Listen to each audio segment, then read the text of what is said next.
안녕하세요. 아동생활지도 첫 번째 주차 두 번째 시간입니다. 1주차 두 번째 시간입니다.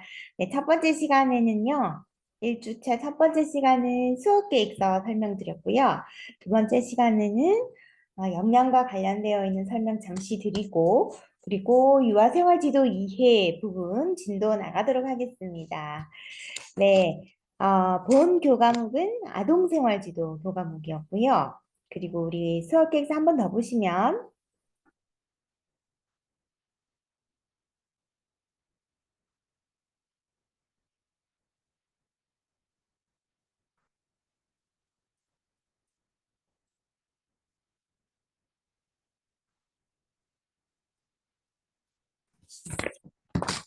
수업 계획서 한 번 더 보시면요. 본 교과목은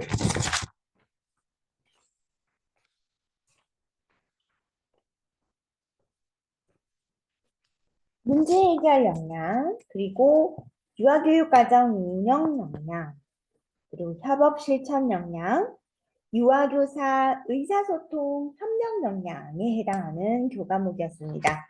그래서 대학 핵심 역량 중에서는 문제 해결 역량, 어떤 문제이고 이 문제를 해결하기 위해서 어떤 것들이 필요한지를 스스로 교과목을 통한 지식과 실제를 통해서 또 본 교과목은 PBL 교수법 적용 교과목 있죠.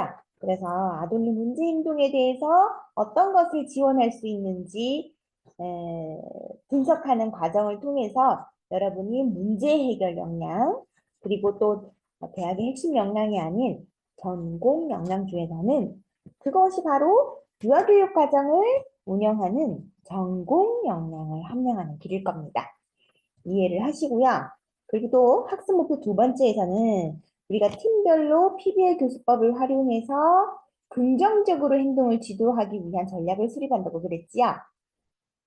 그리고 실제 상황에서 효과적으로 적용할 수 있는 방안을 세우는 겁니다. 혼자서 과제를 하는 것이 아니라 다른 사람과 함께 조별 과제를 하는 것이니까 협업 실천 역량에 해당이 될 거고요. 그리고 전공 역량에서는 유아교사의 의사소통과 협력 역량이 필요합니다. 그래서 여러분이 다 교사가 되실 분들이니까 같이 조별과제 하는 분들을 동료 교사라고 생각을 하고요. 그 동료 교사랑 힘을 모아서 문제를 해결하고 또 협업을 해서 내가 혼자서 과제를 완성하는 것보다는 더 넓고 깊은 학습이 이루어질 수 있는 그런 기회를 갖도록 하길 희망합니다. 네, 여러분도 이 교과목은 이러한 역량을 함량하기 위해서 이렇게 개설됐다라는 것을 잘 이해를 하시면 내가 이 교과목을 통해서 이러한 점이 어려웠어 라고 괴로워하기보다는 이게 이러한 역량을 함양하기 위한 과정이구나. 나는 이것을 학습하고 있구나 라고 생각해 주시면 좋을 것 같아요. 기쁜 마음으로 이러한 역량을 함양하기 위한 첫 번째 챕터입니다. 여러분, 본 교재를 가지고 다 계시나요? 책 제목을 한번 읽어보겠습니다. 출판사 합지사 거죠? 네, 한번 읽어보세요. 시작! 효과적인 문제행동 지도를 위한 미화 생활 지도입니다. 네, 제가 화이트보드 기능 한번 써볼까요?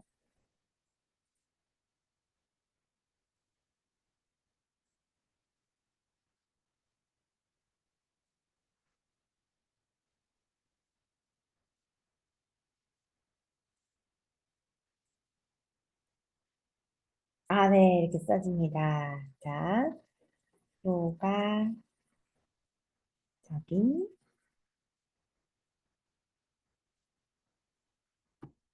문제행동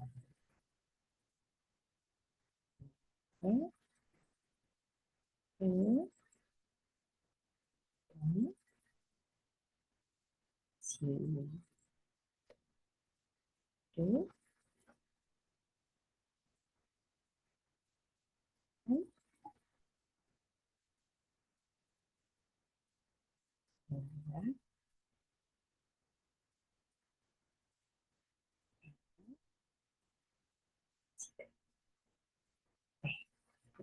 실제로 자필로 글씨를 쓰면 더 예쁘게 쓸 수 있습니다, 여러분. 네. 자, 이렇게 해서 다음과 같은 제목의 교재 챕터를 따라가면서 아동생활지도 교과를 함께 이어가도록 해요. 소고기는 참 재밌습니다. 네. 교과적인 문제행동 지도를 위한 유아생활지도입니다. 자, 그리고 이 챕터를 열어보세요. 차례가 아주 중요해요. 들어갈 때는. 자, 7페이지부터 차례입니다. 7페이지. 7, 8, 9, 10, 11, 12, 13, 14, 15까지 차례가 이렇게 표시되어 있는 페이지지요. 자, 7페이지 보겠습니다. 7페이지 파트 1 이론편입니다. 유아생활 지도를 위한 이론적 접근 되어 있지요.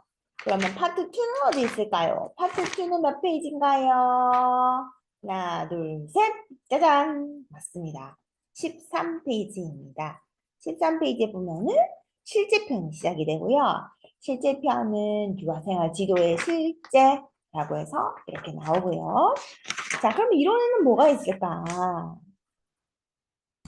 여러분, 그 지금 TV에 나오는 유아의 행동을 지도하기 위한 유명한 프로그램을 여러분 많이 보시죠? 네, 저도 자주 보고 있습니다. 거기에 나오는 박사님께서, 정신과 의사 박사님께서 주시는 아주 솔루션이 많이 도움이 되는 그 프로그램들로 인해서, 전 국민이 양육을 하는데 도움을 많이 받고 있습니다. 그렇다면은, 여러분이 교사가 되면 한 번에 한 명이 아니라 여러 명의 아이들이 있을 텐데, 그러면 다루기 힘든 경우에는 어떻게 해야 되는지 고민이 되신 적 있으세요? 그럼 어떤 이름에 비추어서 내가 해야 될까? 어떤 역할을 해야 될까? 이렇게 뭐라고 하면 혹은 내가 이렇게 감정을 표현하면 내가 무슨 말을 해서 지도를 해야 될까? 라고 생각한 적이 있으신가요? 그렇게 생각하거나 고민한 적이 있으시면 이 과목을 아주 신나게 시작할 것 같습니다. 자, 이론에는 어떤 것들이 있나요? 7페이지 01 유아생활 지도의 이해, 유아생활 지도의 개념 및 이해. 2번, 유아생활 지도의 목표. 지도에 목표가 있네요. 무엇인지 궁금한데요. 목표는 뭘까요? 교사가 원하는 방향으로 유아를 행동하도록 한다? 혹은 해서는 안 되는 행동을 하지 말게 한다? 목표가 뭘까? 궁금합니다. 다음 3번.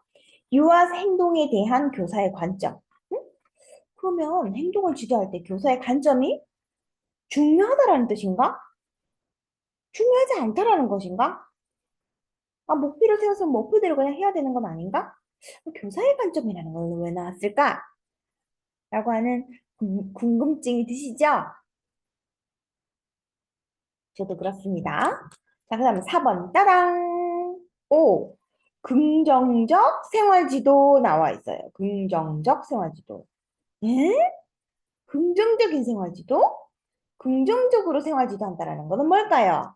어떤 전략이 필요할까요? 어떤 원리가 필요할까요? 어떤 방법이 있을까요? 아주 중요합니다. 과제랑 관련되어 있는 부분이니까 집중해서 살펴보도록 해요. 그 다음 8페이지 02 유아의 문제 행동에 대한 새로운 시각 형성 이 부분이 나오네요.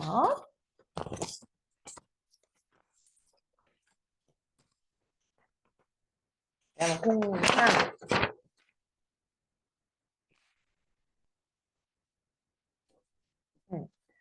03 03은 수업 계획서랑 같이 한번 보십시오. 수업 계획서 보시면 3주 차이는 뭡니까? 유아의 발달 특성입니다. 그리고 차례 페이지에는 8페이지에 유아의 발달적 특성이어서 유아의 인지적 특성, 사회적 특징, 높은 질의 지원적인 교실 환경의 중요성, 높은 질의 지원적 교실 환경의 실제에 대해서 우리가 다루겠습니다. 그러면 4주 감정 다루기를 통한 긍정적인 의사소통 챕터 차례 9페이지에 보시면 05 이렇게 해서 감정 다루기를 통한 긍정적인 의사소통 되어 있지요. 그중에서 교사의 감정 다루기, 유아의 감정 다루기. 교사의 감정을 다루기? 교사도 감정을 다뤄야 되네요. 어떻게 다루는 거지? 자, 그 다음 유아의 감정 다루. 유아의 감정을 다룬다는 얘기는 좀 많이 들었어요. 다른 과목에서도 그죠? 그 다음 3번 긍정적 관계 형성. 긍정적 관계 형성을 위해서. 긍정적 관계. 당연히 교사와 유아는 긍정적인 관계를 형성해야 되는 거 아닌가? 자, 그러기 위해서는 교사의 언어 환경을 조성하고 교사의 언어 환경. 언어 환경이라고 하는 것은 언어 영역을 말하는 걸까? 무엇을 말하는 걸까? 궁금해집니다. 그다음 수업 계획서는 5주차에 해당되고요. 교재에서는 10페이지입니다. 10페이지에 06. 문제 행동의 이해 및 유형. 문제 행동의 이해, 원인. 문제 행동에 영향을 주는 요인, 문제 행동의 유형, 영유아 교육기관 문제 행동의 사례. 살펴볼 수 있습니다. 그 다음에 6주차 행동수정의 이해 및 행동지동 방법. 교재는 10페이지에 있고요. 07. 행동수정의 이해 및 행동지도 방법. 행동수정의 기본 개념, 기능적 행동평가, 행동수정 기법의 이해, 그리고 아동학대 예방 차원에서 사용 가능한 행동지도 방법 이렇게 해서 챕터 7 준비합니다. 그 다음 수학계획서는 7주차에 해당이 되고요. 페이지는 11페이지입니다. 08. 자기조절을 위한 생활지도. 자기조절? 자기조절. 유아들이 스스로 자기를 조절하는 거? 유아들이 자기 조절 되나? 뭐 할까요? 자기조절의 기본 개념, 드라이커스의 민주적 생활지도, 결과 사용을 통한 생활지도는 뭘까요? 무승부법을 통한 생활지도, 무승부법? 누가 이기고 진다라는 얘기야? 그다음 5번째, 감정 코칭을 통한 생활지도. 감정 코칭 많이 들어봤어요, TV에서. 감정 코칭을 넣고 제가 실제로 문제 행동을 하는 유아를 만났을 때 감정 코칭은 어떻게 하는 걸까?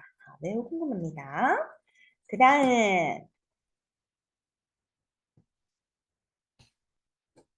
8주차. 8주차는 중간고사에 해당이 되지만 저희는 진행하도록 하겠습니다. 자기조절을 위한 생활 했지요. 8주차. 8주차에 이어서도 8주차에 감정 코칭을 통한 생활 지도가 따로 수업 계획에 되어 있네요. 자, 그럼 9주차는 유아 행동의 관찰 및 평가입니다. 문제행동 이해를 위한 객관적인 관찰 방법, 관찰을 통한 평가, 표준화된 검사 도구를 활용한 평가에 대해서 하겠습니다. 그 다음 10주차는 가정과의 연계. 교재 페이지 12페이지. 유아의 문제행동 지도를 위한 교사와 부모 연계 방법. 특별한 요구를 지닌 유아를 위한 생활지도. 그 다음 11주차. 일단은 이제 실제편에 들어갔죠. 유아 생활지도의 실제. 기본 생활습관지도. 자, 여러분, 기본 생활습관에서는 무엇이 있습니까? 13페이지에 보면 나와 있어요. 13페이지. 기본 생활습관 주제는 뭐가 있지요? 자, 입으로 한번 읽어보겠습니다. 큰 소리로 시작. 1. 다시 1 하면 여러분 말씀하세요. 기본 생활습관 지도 1. 네, 식사 습관입니다. 식사 습관. 식사하는 습관. 자, 기본 생활 주도 2번째 2. 청결 습관. 그랬습니다. 자, 3번째 시작. 예절 습관. 예절 습관. 자, 그 다음에 4번째 안전 습관. 네, 아주 좋습니다. 이런 것들이 기본생활 습관 지도에 들어가는구나. 그리고 11주차에 같이 들어가는 내용들이 공격적 행동과 방해하는 행동. 12주차에는 사회성과 관련된 문제 행동 지도에서 사회적 위축과 고립, 괴롭힘, 따돌림, 자주 오는 행동, 수줍음에 관해서 어떻게 하면 지도할 수 있는지 살펴보겠습니다. 자, 13주차부터는 저를 만납니다. 그래서 13주차, 14주차, 15주차. 너를 만나서 시험도 치고 모의수업 발표하고 과제발표도 하고 모의수업 촬영도 하고 하는 주입니다. 13, 14, 15주는 영상 수업하지 않고 대면 수업하겠습니다.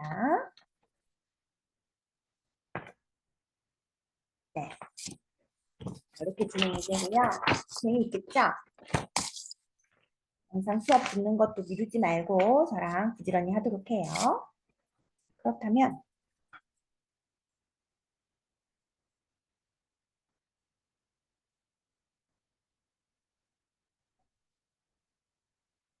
페이지는 19페이지입니다.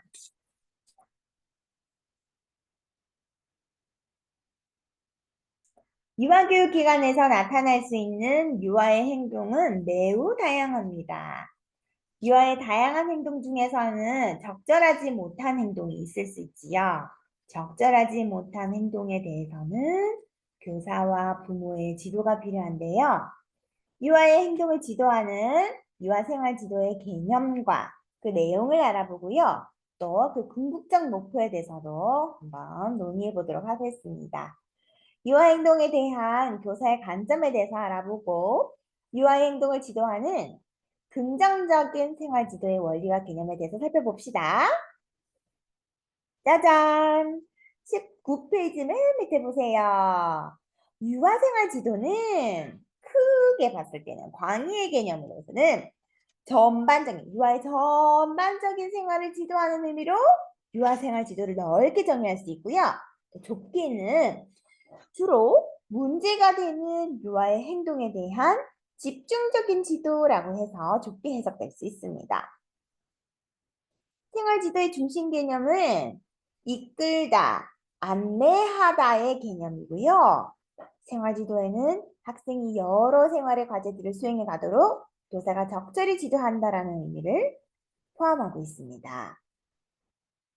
자, 생활 지도의 개념을 파악하려면 먼저 생활 지도라는 용어의 의미를 아는 것이 필요한데요. 과거에는 생활 지도가 주로 훈육이라는 의미로 사용되었습니다.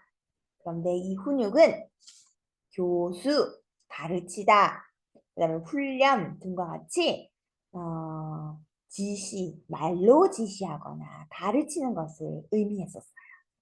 그러니까 여기 PPT 한번 보시면 엄격한 처벌과 관련되어서 훈육이라는 거, 그다음 복종지향적이고 부정적인 용어로 사용되었어요.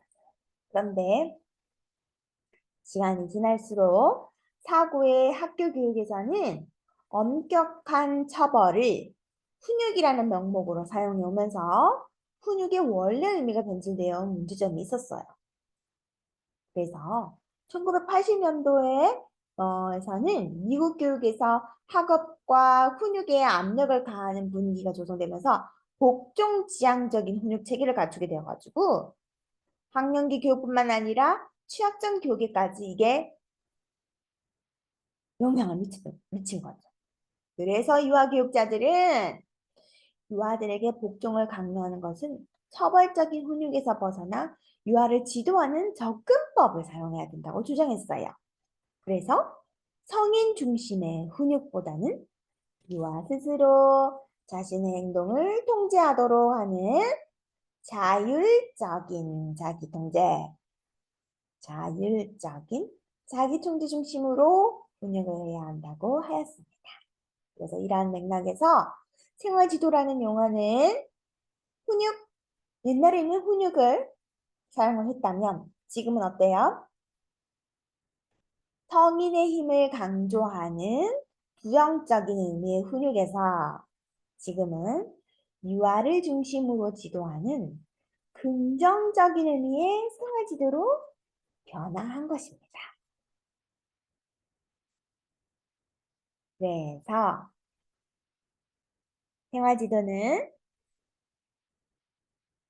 긍정적인 용어로 유아가 건강하고 생산적인 민주사회 시민의 역할을 하는 데 필요한 사회 정서적 기술을 가르치고 긍정적인 행동을 하도록 돕는 것이죠. 자, 생활지도는 어떤 것을 의미하는지 여러분이 한번 말씀해 보시겠습니까? 여기 화면 보시고 한번 읽어볼까요? 시작.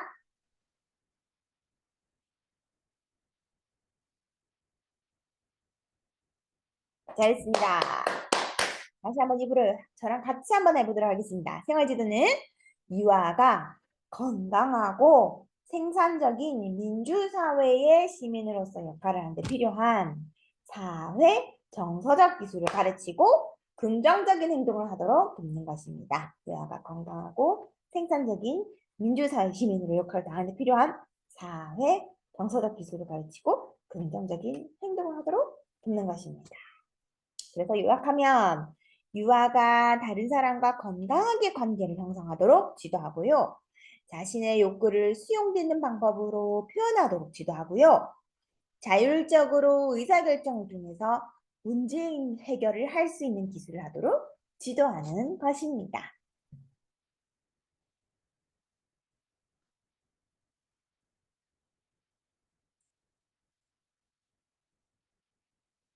자, 그럼 여러분이 오늘 요약해서 의미를 정리해야 되는 것은 다음 것 같아요. 생활지도, 생활지도에 넓게 는 넓은 의미. 생활 지도의 넓은 의미는 뭐라 그랬지요? 음, 유아의 전반적인 생활을 지도하는 것이 넓게 정의될 수 있고, 그 다음에 좁은 의미로는 어떤 것을 다루는 거라고요? 어, 문제가 되는 행동을 다루는 것입니다.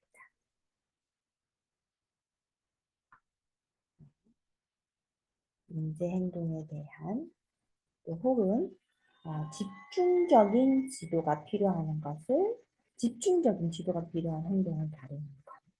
좁은 의미로는 그럴 수 있다. 넓은 의미로는 전반적인 생활을 지도하는 것이다. 그리고 우리가 용어의 의미를 우리가 했지요. 생활지도의 그 생활지도라는 이 용어는 옛날에는 어떤 것으로 사용했지요? 근육, 거벌, 이런 거는 복종적이고 그 다음에 성인 중심으로 어떤 지시하는 의미가 있었죠. 옛날에는. 그런데 이런 거는 유아에게 맞지 않다. 그래서 어떻게 해야 된다? 긍정적인 생활지도. 자, 그러면 긍정적인 생활지도를 한다라는 거는 뭘까? 페이지 21페이지입니다. 요약하면 유아를 위한 생활지도는 유아가 다른 사람과 건강하게 관계를 형성하고 자신의 요구를 수용될 수 있는 방법. 자, 내가 원하는 것을 얻기 위해서 계속 울어요. 혹은 계속 아무것도 하지 않아요. 선생님이 내 말을 들어줄 때까지. 그 다음에 부모가 나의 요구를 들어줄 때까지 밥을 먹지 않아요. 혹은 해야 할 일을 하지 않아요. 그러면 그게 다른 사람과 건강한 관계를 형성하기 위한 수용적인 방법일까요? 그렇지 않죠. 뭐 어떤 방법이 수용적인 방법일까요? 어떻게 해야 될까요? 그럼 무조건 참아야 될까요? 나는 유아니까. 난 어른이 아니니까. 내가 돈도 안 버니까. 난 할 수 없어. 그럼 내가 원하는 것을 그냥 난 역시 못하는구나 하고 있어야 될까요? 어떻게 해야 될까요? 그리고 이어서 자율적인 의사결정을 통해서 문제를 해결할 수 있는 기술을 사용해서 자율적으로 의사결정을 통해서 문제를 해결할 수 있는 기술을 사용하는 거 어떤 기술이 있을까요? 그리고 궁극적으로는 유아 스스로 자신의 문제를 해결하도록 지도하는 과정을 생활지도라고 할 수 있습니다. 자, 이렇게 오늘 여러분과 1주차 두 번째 시간은 생활지도의 용어의 의미에 대해서 재미있게 다뤄보았습니다. 세 번째 시간에 만나겠습니다.